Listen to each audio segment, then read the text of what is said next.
Bonjour bien-aimés dans le Seigneur, ou bonsoir selon l'heure à laquelle vous nous suivez. Nous vous saluons dans le nom de notre Seigneur Jésus-Christ et nous sommes particulièrement heureux d'être reçus dans vos maisons et partout où vous pouvez nous suivre en ces instants. Que toute la gloire revienne à notre Seigneur Jésus et nous prions que Dieu le Père, par son Esprit, nous accorde la grâce de comprendre l'enseignement de ce dimanche matin, que ce soit véritablement des temps de qualité, comme l'indique ce programme, moment pendant lequel nous comprenons davantage l'œuvre du Saint-Esprit dans nos vies. Parce qu'en fait, il est question, ces derniers temps, nos dimanches matins, de parler sur le Saint-Esprit dans l'homme comme couronnement de la rédemption. En fait, de quoi s'agit-il exactement? Nous avons déjà commencé à expliquer cela. Voici quelques 2 dimanches passés déjà. Et il est question ici, mes chers frères, que de comprendre, d'une part, qu'il y a l'œuvre de Jésus-Christ, et de l'autre part, il y a l'œuvre du Saint-Esprit. Et l'œuvre du Saint-Esprit vient s'aligner derrière ce que Christ a accompli, de manière à le réaliser d'une manière pratique dans nos vies. Et donc l'œuvre du Saint-Esprit nous aide donc à sortir des théories, ça veut dire tout ce que nous avons comme connaissance de ce que Christ a fait pour nous au travers de son œuvre et nous emmener dans la pratique, dans la vie de ces choses-là. C'est ainsi que les fois passées, nous avions dit que le sang de Jésus, qui représente donc l'ensemble de cette œuvre qu'il a accomplie pour nous, ce sang-là est donc le prix de notre rédemption. Et le Saint-Esprit en nous vient faire de ce rachat, de cette rédemption, de cette délivrance, parce qu'en fait ce sont des synonymes, il vient faire de cela une expérience réelle. Et donc vous ne pouvez pas concrètement vivre dans tout ce pourquoi Jésus a déjà payé le prix si vous n'avez pas compris comment collaborer avec le Saint-Esprit. Le Saint-Esprit nous aide à sortir des théories et à aller dans la pratique. Ça veut dire vivre concrètement ce que Christ a accompli. Vous savez, beaucoup de gens nous disent, voilà, vous dites que celui qui est en Christ devient une nouvelle créature, mais nous sommes en train de continuer à vivre les mêmes malheurs que nous vivions avant d'avoir reçu Jésus. Eh bien, le problème que vous avez, c'est que vous n'avez pas compris l'œuvre du Saint-Esprit en vous. Cette œuvre-là amène le couronnement. En fait, vous allez vivre l'apogée, n'est-ce pas, de ce que Christ a accompli pour nous. Et cela est très important, mes chers frères. C'est ainsi que nous étions en train de dire les dernières fois qu'il n'y a pas de vie chrétienne normale si l'on n'a pas pleinement conscience d'avoir reçu le Saint-Esprit à demeure. J'insiste sur le mot conscience et avoir reçu le Saint-Esprit à demeure. La conscience, ça veut dire vous vivez en permanence avec cette conviction intérieure que le Saint-Esprit est en vous, vous l'avez reçu à demeure.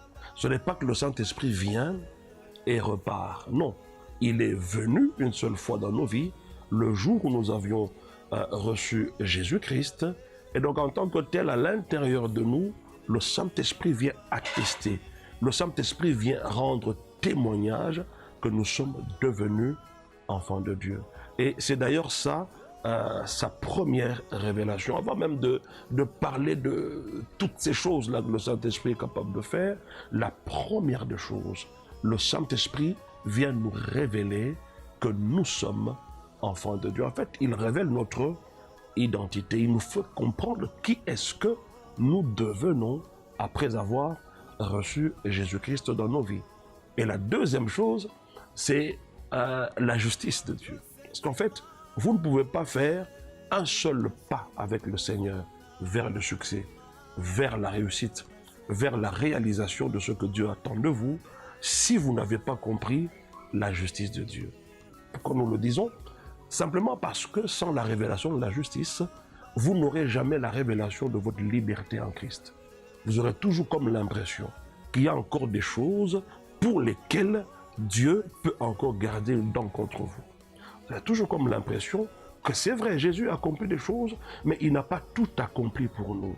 Il y a encore des choses que nous-mêmes, nous devons, par nos efforts, combattre, et ainsi de suite, pour qu'on en arrive là. Mais celui qui a compris qu'il est justifié en Jésus-Christ, il n'y a qu'une seule condition, une seule conclusion qu'il aura, c'est que maintenant, il n'y a plus de condamnation pour ceux qui sont en Jésus-Christ. Et donc, l'œuvre du Saint-Esprit est une œuvre grandiose. N'est-ce pas? Jésus lui-même a dit, lorsqu'il viendra, il ne parlera pas de lui-même, il prendra de ce qui est à moi et vous l'annoncera. Il vous accédera à toute la vérité. Et donc, retenez, là, nous parlons d'une manière globale et nous serons en train d'aller étape par étape dans les détails, chacun dimanche matin. Donc, le premier élément, vous ne pouvez pas avoir de vie chrétienne normale si vous n'avez pas la conscience d'avoir reçu le Saint-Esprit à demeure à l'intérieur de vous. C'est ainsi que nous disons aussi, depuis la fois passée, que sans la plénitude du Saint-Esprit, nous serons quand même des chrétiens, mais des chrétiens faibles et imparfaits, chancelants, des chrétiens qui tombent à tout moment, des chrétiens qui ne seront jamais en mesure de manifester concrètement tout ce pourquoi Christ a déjà payé le prix. Nous insistons sur cette phrase. Pourquoi? Parce qu'en fait, quand un prix a été payé pour une chose, la conséquence, c'est que nous devons jouir de ce pourquoi le prix a été payé. Lorsque vous vous mettez devant un boulanger, vous achetez du pain. Vous avez payé le prix pour le pain. Et donc le boulanger ne peut jamais vous refuser de jouir, de déguster, n'est-ce pas, votre pain. Il ne peut que vous l'offrir, vous donner accès à ce pain-là. C'est pareil avec ce que Christ a fait. Jésus a tout accompli, mes chers frères. Il a accompli la loi et les prophètes. Ça veut dire, tout ce que la loi, n'est-ce pas, était pour nous un problème, Jésus a accompli cela pour nous. Et tout ce qui est écrit de Jésus dans les prophètes, Jésus a accompli cela pour nous. Il a pris nos maladies, nos infirmités. Il s'est chargé de nos douleurs. Par ses meurtrissures, nous avons été guéris. Il a été meurtri pour que nous soyons guéris. Et donc il a payé le prix de la maladie. Mais pourquoi tombons-nous malades? Le problème, ce n'est pas que le diable est fort. Le problème, ce n'est pas que nous sommes des humains et que c'est normal d'être malade. Non. Le problème, c'est que nous n'arrivons pas à collaborer avec le Saint-Esprit pour que les acquis de la croix de Jésus soient d'application dans nos vies. C'est ça le problème que nous avons. Sans la plénitude de l'Esprit, nous serons quand même des chrétiens, mais des chrétiens tout le temps malades. Des chrétiens qui sont tout le temps sous le coup des mauvais sorts jetés. Des chrétiens qui, ma foi, ont toujours besoin de fournir beaucoup d'efforts pour atteindre certains buts. Et les buts que Christ a déjà combattus et vaincus pour nous. Vous savez, même pour le combat spirituel, vous ne pouvez pas combattre par les combats spirituels sans avoir compris au préalable la plénitude dans le Saint-Esprit. Je vais lire un passage que nous connaissons très bien dans Éphésiens. Le chapitre 6, on va lire simplement le verset 10. Avant que la Bible nous relate tous les armes du combat, il y a un conseil qui nous est donné. Le verset 10 nous dit: au reste, fortifiez-vous dans le Seigneur et par sa force toute puissante. Au reste, fortifiez-vous dans le Seigneur et par sa force toute puissante. Avant de nous dire au verset 11, revêtez-vous de toutes les armes de Dieu afin de pouvoir tenir ferme contre les ruses du diable. Mais ce qui nous est dit d'abord, c'est de nous fortifier dans le Seigneur et cela par sa force toute puissante. C'est quoi la force toute puissante de Dieu? C'est le Saint-Esprit. Comment vous engagez-vous dans un combat spirituel sans avoir compris les tenants et les aboutissants de la plénitude dans le Saint-Esprit? Le combat spirituel est pour les chrétiens remplis du Saint-Esprit. Tous les chrétiens charnels, écoutez, vous allez lamentablement échouer dans ce combat dans lequel vous vous engagez. Et ce qui m'a toujours fait mal au cœur à un moment donné, qui m'étonne le plus souvent, c'est que la plupart d'endroits où on prêche beaucoup sur le combat spirituel, on n'enseigne pas sous la plénitude du Saint-Esprit. On n'enseigne pas sur la marche par l'esprit. Voyez-vous, le problème dans ces milieux, c'est simplement qu'au signal donné, les gens se lèvent et commencent à crier, feu par-ci, feu par-là, je détruis, je casse, je brise, et on pense que c'est ça le combat spirituel. Non, parce que quand vous lisez tout le passage d'Éphésiens 6 à partir du verset 10, vous ne retrouvez nulle part dans ces armes qui nous sont données, on vous parle de casser, de briser, de feu, et ainsi de suite. Il n'y a pas toutes ces choses. Parce que vous vous donnez à ces choses, parce que déjà à la base, vous n'avez pas des éléments spirituels que le Saint-Esprit nous enseigne dans ces chapitres. Remarquez que l'épître d'Éphésiens commence par la position du chrétien. Ok? On vous explique qui est-ce que vous êtes en Christ, la position que vous occupez en Jésus-Christ. Et lorsque vous arrivez à la fin de cet épître, on vous montre comment se maintenir dans cette position. Parce qu'en fait, quand on parle combat spirituel, mes chers frères, il ne s'agit pas de deux individus en présence. D'un côté l'homme et de l'autre le diable, comme un vis-à-vis en train de combattre. Non, pas du tout. Lisez bien, à partir du chapitre 1, la Bible déclare que Dieu a tout mis sous ses pieds. Qui? Jésus-Christ. Et si Jésus est la tête du corps, et que nous sommes le corps, et que la Bible déclare qu'il a tout mis, ça veut dire les esprits mauvais, les esprits méchants dans les lieux célestes, les principautés, Satan lui-même, il les a tous mis sous nos pieds. Et puisque je suis le corps, et donc je peux arriver à la conclusion que le diable est sous mes pieds. Et lorsque vous comprenez cela, alors vous comprendrez aussi comment le combat se fait. Ce n'est pas que je combats un vis-à-vis, mais je dois le maintenir dans sa position déchue. Et pour y arriver, la première étape, je dois être fortifié par sa force toute puissante. Donc sans la plénitude de l'esprit, sans être revêtu de la puissance du Saint-Esprit, vous ne pouvez pas vous engager dans un combat spirituel où vous allez réussir. Parce qu'en fait, notre efficacité est liée à cette plénitude qui n'est pas une expérience d'une fois, mais c'est une expérience continuelle. Nous sommes baptisés une seule fois dans le Saint-Esprit, mais nous pouvons être continuellement remplis du Saint-Esprit. C'est là que nous allons le plus nous étendre pour expliquer en fait que le Seigneur notre Dieu a un plan, n'est-ce pas? Il a une trajectoire à laquelle il nous appelle de marcher. Il y a donc des choses dont Dieu s'attend à ce que toi et moi réalisions ici sur la terre.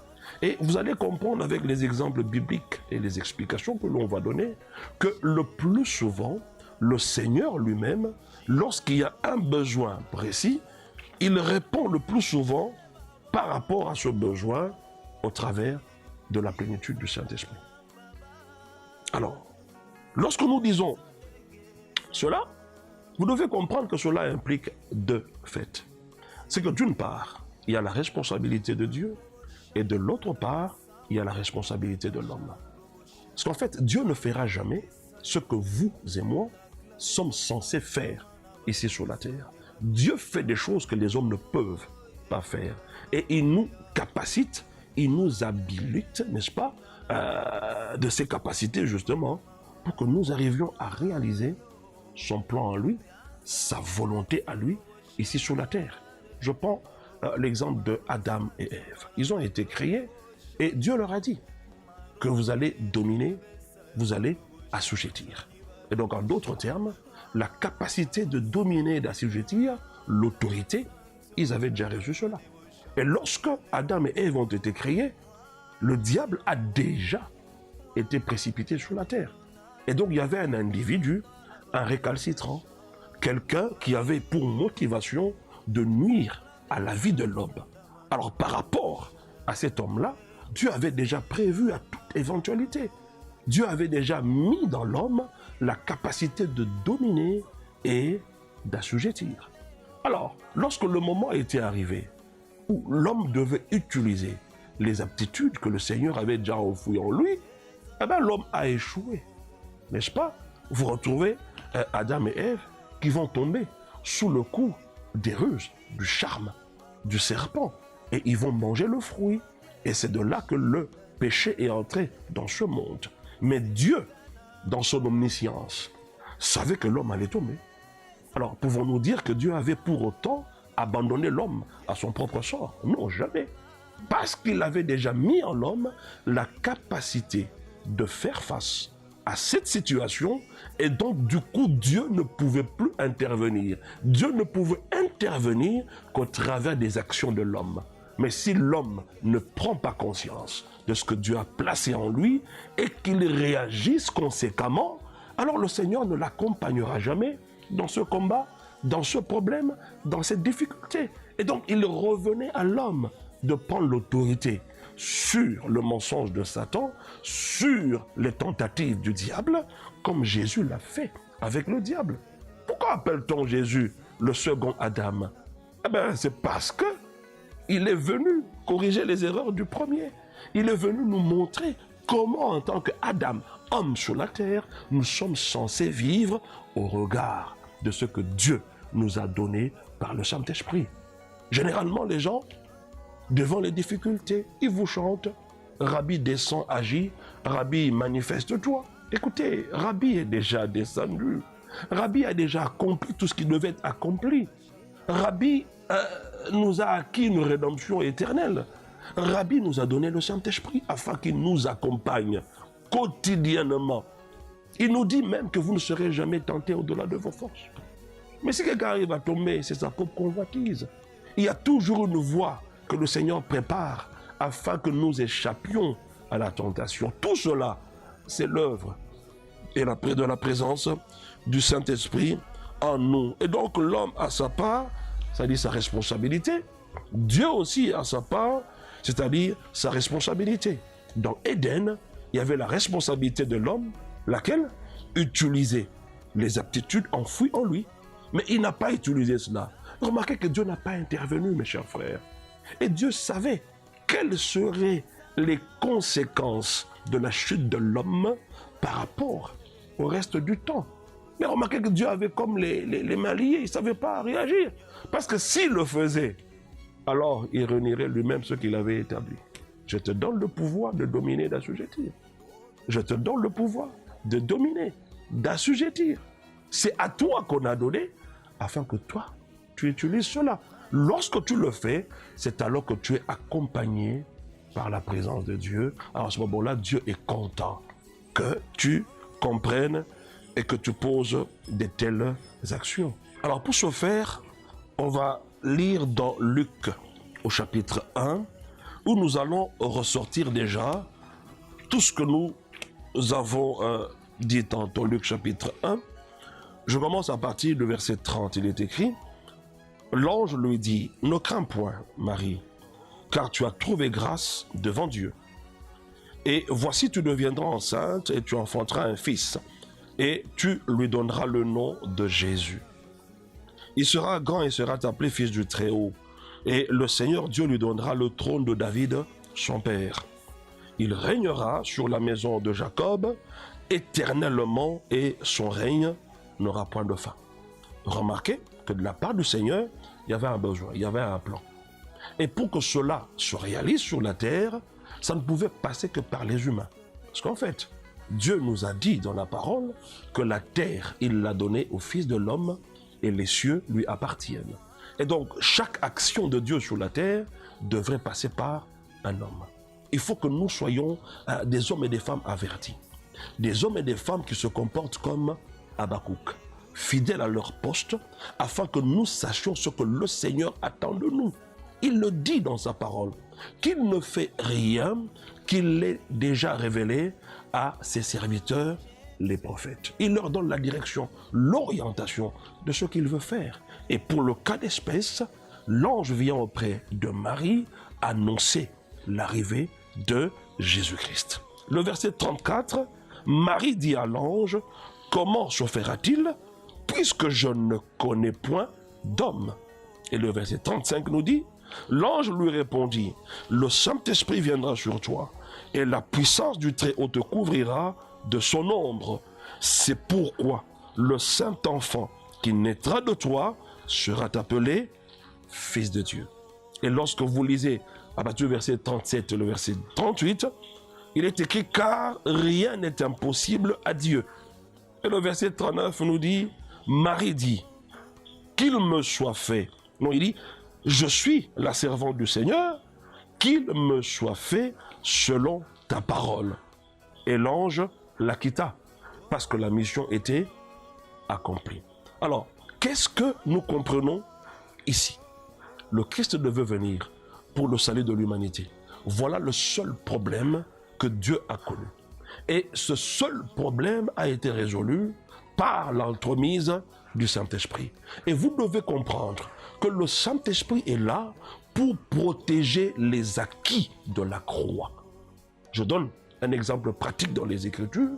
Lorsqu'il a été dit à Marie que tu enfanteras d'un enfant, ainsi de suite, et que Joseph, le fiancé de Marie, a appris cela, qu'est-ce qu'il allait faire? Il allait répudier secrètement sa femme en apprenant qu'elle était enceinte. Il dit, mais c'est pas possible, on n'est pas encore mariés. Mais comment tu tombes enceinte? Et comme c'était un homme de bien, la Bible déclare, il voulait le faire discrètement pour que l'opprobre ne soit pas sur Marie, parce qu'en fait, on allait même la lapider selon la loi de Moïse. Alors, cette œuvre était celle du Saint-Esprit, n'est-ce pas? Et le Saint-Esprit, qu'est-ce qu'il a fait? Il est venu protéger cet acquis-là de l'œuvre de Jésus-Christ dans le ventre de Marie. Il va intervenir auprès de Joseph, lui disant, ne le fais pas. Parce que cet enfant, voilà sa mission. Il est un enfant venu du ciel, il est le Fils de Dieu, voilà, il fera ceci, cela, ainsi de suite. C'est le Saint-Esprit qui est venu protéger les acquis de la croix. Comprenez, mes chers frères, dans ce texte, que du verset 30 jusqu'au verset 33, ça, c'est le problème que nous avons. Ça, vraiment, c'est un problème sérieux.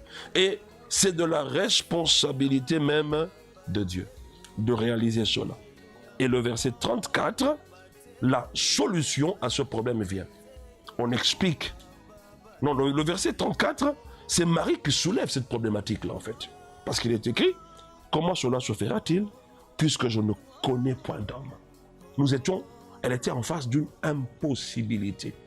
Elle ne connaît point d'homme. Comment cela va-t-il se faire? Et le verset 35 explique comment cela allait se faire. La Bible déclare que le Saint-Esprit viendra sur toi et la puissance du Très-Haut te couvrira et tu vas tomber enceinte. Devant cette impossibilité, devant ce besoin qui devait impérativement se réaliser, comment Dieu a-t-il répondu? Par le Saint-Esprit, par la puissance du Saint-Esprit. Ça, c'est la responsabilité de Dieu. Maintenant, que Marie a compris, voilà, cela se fera par le Saint-Esprit. Il revient maintenant à l'homme d'accepter ces faits. Là, c'est la responsabilité de Marie. Marie ne pouvait qu'accepter pour que le plan de Dieu se réalise. En cas de refus, ce plan allait s'arrêter quelque part. C'est ainsi qu'au verset 37, l'ange lui dit encore, rien n'est impossible à Dieu. Aucun point. Parce qu'en fait, elle se disait, mais comment je peux tomber enceinte sans l'intervention d'un homme? Et l'ange lui dit, non, rien n'est impossible à Dieu. Tu vois la solution de la puissance du Saint-Esprit dont je parle là, accepte-le et tu verras la conséquence. Et au verset 38, Marie dit, je suis la servante du Seigneur, qu'il me soit fait selon ta parole. Et lorsqu'elle a fait cela, elle a ouvert ses entrailles et c'est à partir de là que l'ange, enfin le Saint-Esprit, pouvait faire ce travail-là. Donc vous retrouvez dans ce texte, au verset 34, la problématique. Le verset 35, la responsabilité de Dieu. Au verset 38, la responsabilité de l'homme. Et comment Dieu répond-il à ce besoin imminent, ce besoin qui devait impérativement trouver solution? Il a répondu par le Saint-Esprit. Alors, en ce qui nous concerne, nous, comment voulez-vous que Dieu réponde? Pour apporter des solutions pratiques. Parce que Jésus a tout accompli. Parce que nous avons tout pleinement en Jésus-Christ. Nous ne sommes pas de ceux-là qui devons courir derrière les choses, comme pour dire que ces choses-là ne sont pas à nous. Non, vous ne pouvez pas avoir Christ et dire que vous manquez de X ou Y chose. Parce qu'en Christ, qui a tout pleinement. Jésus le dit dans Romains 8.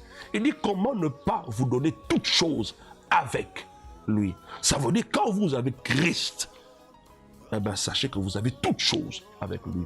Mais en pratique, le vivez-vous? Non. Pourquoi? Parce que vous ne collaborez pas avec le Saint-Esprit comme Marie.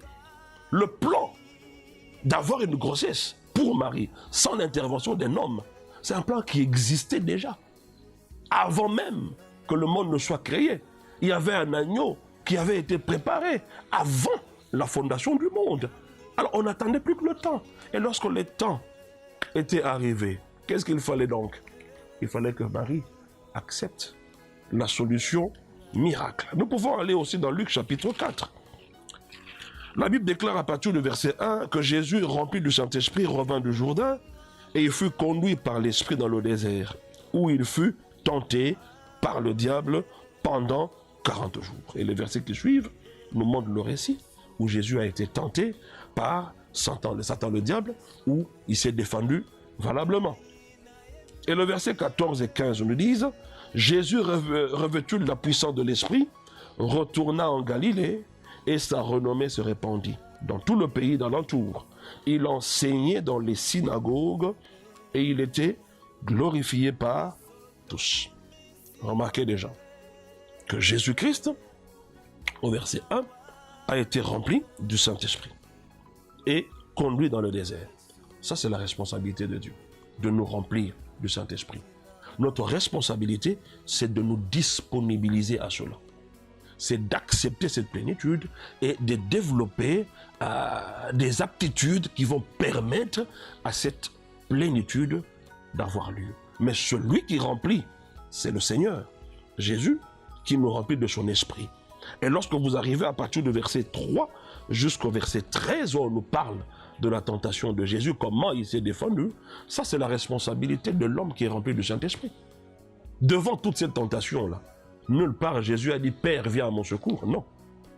Il a répondu, il s'est défendu, parce qu'il a été rempli au départ. Ça, c'est notre responsabilité. Devant toutes ces choses-là, il n'est pas question de Dieu descend, viens m'aider. Non, Dieu est déjà en toi, au travers du Saint-Esprit. C'est à toi maintenant de trouver des solutions en accord avec le Saint-Esprit. Et le verset 14, comme on l'a dit, Jésus revêtu de la puissance de l'Esprit, retourna en Galilée. Ça, c'est la partie A. La responsabilité du Seigneur, c'est quoi? C'est de nous revêtir de puissance. Et une fois qu'on est revêtu de puissance, maintenant, le mouvement, c'est l'homme qui fait le mouvement. Si l'homme ne bouge pas, eh bien, vous êtes revêtu de puissance pour rien. Pourquoi faire? Il faut maintenant un mouvement, aller vers l'endroit où vous allez apporter des solutions à travers de ce revêtement de puissance. Donc ça, c'est la responsabilité de l'homme. Dans la partie A du verset 14, la partie B déclare « Et sa renommée se répandit dans tout le pays d'alentour ». Ça encore, c'est la responsabilité de Dieu. C'est Dieu qui touche les cœurs des hommes afin qu'ils viennent à toi. N'est-ce pas? C'est Dieu qui permet cette renommée-là de s'étendre partout. Ça, ce n'est pas ta responsabilité, c'est celle de Dieu. Mais toi, tu dois te disponibiliser afin qu'un tel succès soit ton partage. Et le verset 15 nous dit, il enseignait dans les synagogues. Ah, revêtu. D'abord rempli, et puis revêtu. Il pose le mouvement. Le mouvement, c'est lequel? Il a commencé à enseigner. Et quand il a enseigné la parole, ça, c'est la responsabilité de l'homme. Quand il sait qu'il a quelque chose de la part du Seigneur, alors il faut qu'il pose des actions correspondantes à ce qu'il a reçu de la part de Dieu. Et il a enseigné, la conséquence c'est que il était glorifié par tous, exactement comme Pierre. Il a prêché le jour de la Pentecôte et ils furent vivement touchés dans leur cœur. Mes chers frères, vous remarquez que dans tous les cas que nous sommes en train d'énumérer ici, il s'agit des problèmes qu'il y avait. Mais comment Dieu a-t-il répondu à tous ces problèmes? Par son esprit, ça. Dieu n'a pas donné des choses matérielles. Il a répondu par l'esprit. Et lorsque vous collaborez avec le Saint-Esprit, c'est le Saint-Esprit qui juge en ce moment-là. Si pour telle circonstance, il faut une intervention angélique, il faut qu'un oiseau de proie vienne de quelque part, un homme, afin de réaliser le plan de Dieu dans ta vie, il faut qu'il y ait une rencontre d'impact avec une personne, un homme providentiel. Ça relève du Saint-Esprit. Ça ne relève pas de l'homme. Nous devons collaborer avec le Saint-Esprit. Nous devons dépendre du mouvement que le Saint-Esprit est en train d'insuffler dans nos vies. Nous ne devons pas initier des choses de par nous-mêmes. Jésus l'a dit. Il ne dit rien qu'il a entendu auprès de son Père. Et il ne fait rien qu'il l'ait vu voir auprès de son Père. Et donc, suivons le modèle de leadership de Jésus. Jésus vivait en dépendance plutôt totale au Saint-Esprit. Ce n'était pas quelqu'un d'indépendant. Ce n'était pas un électron libre qui se réveillait et qui, avec son agenda, il décide. Maintenant, je vais en Samarie. Il décide. Non, je vais à Jéricho, et ainsi de suite. Non! Il dépendait du Saint-Esprit. Et c'est là, visiblement, que l'Église est en train d'échouer quotidiennement. Nous faisons tout. Des jeûnes multiples, nous allons sous des montagnes, autant de sacrifices que nous faisons. Mais la place et le rôle du Saint-Esprit dans nos vies, ça, c'est pas notre affaire. Et pourtant, la personne qui peut nous amener à tout ce que Dieu nous a réservé de merveilleux ici sur la terre, c'est le Saint-Esprit. Nous le mettons complètement de côté. Dans Acte 1, le verset 8, la Bible déclare que vous recevrez une puissance, celle du Saint-Esprit survenant sur vous, et vous serez mes témoins. N'est-ce pas, jusqu'aux extrémités de la terre. Lorsque vous lisez ce passage au verset 8, la partie A, on dit, vous recevrez une puissance, le Saint-Esprit survenant sur vous. Ça, c'est la responsabilité de Dieu. Et la partie B, c'est quoi? C'est que l'homme qui est rempli, qui est revêtu de la puissance du Saint-Esprit, a la responsabilité d'aller jusqu'aux extrémités de la terre, n'est-ce pas? Afin de témoigner de qui? De Jésus-Christ. Il y a toujours la part de Dieu et la part de l'homme. Si vous ne composez pas avec le Seigneur, ça sera toujours un sérieux problème. Le jour de la Pentecôte, ces gens-là furent remplis du Saint-Esprit. Et quelle a été la conséquence? Pierre plutôt, va se lever et il va commencer à enseigner la parole de Dieu, n'est-ce pas? Il a prêché le discours de Pierre au verset 37. La Bible déclare que les gens qui l'écoutaient furent vivement touchés dans leur cœur. Ça, c'est l'œuvre du Saint-Esprit. Parce que Pierre a collaboré avec lui. Vous voulez impacter, vous voulez toucher le cœur des gens. Non, ce n'est pas à vous, mais c'est au Saint-Esprit. Considérez-vous comme un instrument qu'il va utiliser. Vous allez comprendre aussi que si vous collaborez avec le Saint-Esprit en accord avec toujours Acte chapitre 2, le discours de Pierre, la moisson sera toujours abondante. Ce jour-là, il y a eu 3000 personnes qui se sont converties. Vous pouvez voir ça au verset 41. Et vous retrouverez parmi ces gens qui ont été gagnés par le discours de Pierre qu'il y avait la crainte de Dieu. Vous comprenez cela? Quand il y a la vie de l'esprit, la crainte de Dieu est au milieu de vous. Il n'y a pas de désordre. Il n'y a pas d'hypocrisie, ainsi de suite. Et la Bible déclare qu'il se faisait beaucoup de miracles, n'est-ce pas? Et de prodiges par les apôtres. Ça, c'est la vie de la plénitude, du revêtement de la puissance. Et vous retrouvez aussi au verset 42 que l'esprit communautaire était très fort parce qu'ils étaient assidus au temple. Quand vous êtes rempli de l'esprit, vous allez toujours privilégier la vie de Dieu, le culte, la louange, l'adoration, des temps de qualité en sa présence. Vous ne serez jamais de cette catégorie des gens qui diront, voilà, j'ai tellement à faire que je n'ai pas le temps de prier. Non. Quand on est animé de l'esprit et rempli de lui, on aura toujours du temps pour le Seigneur. Et il y avait finalement la croissance au verset 46. Le Seigneur ajoutait à l'Église ceux qui étaient sauvés. Vous remarquez le travail formidable qui se fait lorsque nous sommes remplis de l'esprit. C'était la première dose. À la deuxième dose de plénitude, c'est dans Actes chapitre 4, versets 27 à 31. Il y avait une demande de la part des apôtres. Quelle a été leur demande? Les apôtres, ils ont demandé à Dieu de leur donner, n'est-ce pas, d'annoncer la parole avec une pleine assurance, en étendant sa main pour qu'il se produise des guérisons, des miracles et des prodiges. Ils ont été premièrement remplis, Ils ont travaillé avec cette plénitude, mais ils sont arrivés à un moment où il y avait une persécution telle que la première dose avait déjà été utilisée. Il leur manquait un petit peu de plénitude. Ils ont prié. Pour eux, Dieu allait intervenir. Pour eux, les ennemis allaient se disperser, ainsi de suite. Mais, mes chers frères, Dieu répond comment à cette demande des apôtres? Il répond une fois de plus en les remplissant du Saint-Esprit.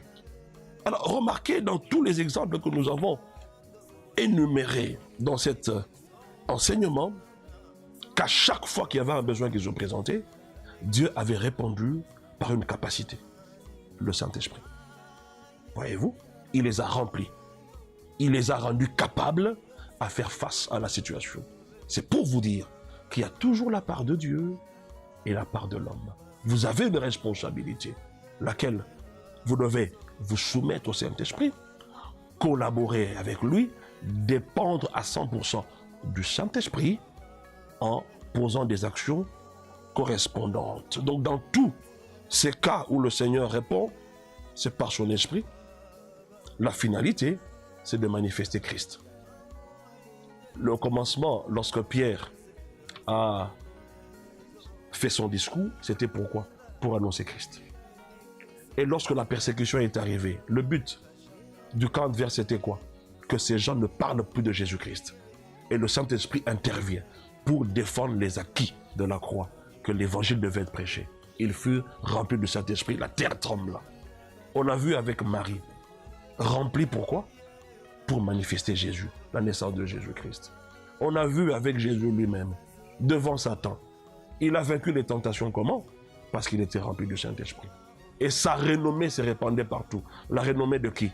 De Jésus-Christ. Et donc, si nous sommes ainsi loin du Saint-Esprit, ce n'est pas d'abord pour que je sois vu, que je sois connu, mais c'est pour que Jésus soit manifesté au travers de nous. Telle est notre prière pour vous. Que vous soyez véritablement des instruments que Dieu va utiliser dans cette génération. Dans le nom de Jésus-Christ, qu'il en soit ainsi pour tout celui qui reçoit ces enseignements, que le Saint-Esprit travaille dans son cœur afin qu'il soit véritablement l'instrument que Jésus lui-même va se servir afin d'atteindre ses projets. Que Dieu vous bénisse pour cela et à dimanche prochain. Merci beaucoup.